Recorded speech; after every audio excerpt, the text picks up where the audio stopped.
Assalamualaikum, my name is Muhammad Daniel bin Nazaruddin and I'm from class J4 EM1103E. So this video for experiment 2, which is crank and slider mechanism. So stay tuned.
So for A, the crank and slider system work when the crank is joined with the slider and they rotating either clockwise or anti-clockwise. And number 2, the result from theoretical will be a little bit different with the experiment. This is because of some external factors that will affect the value like errors. And number 3,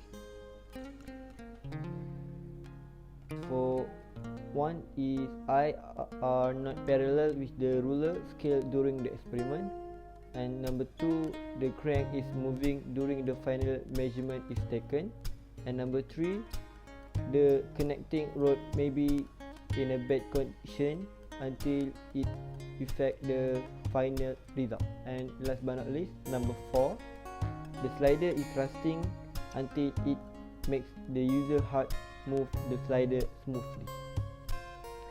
And number 4 is some of practical application of crank and slider mechanism is like the movement of piston in engine or the connection rod at the train wheel.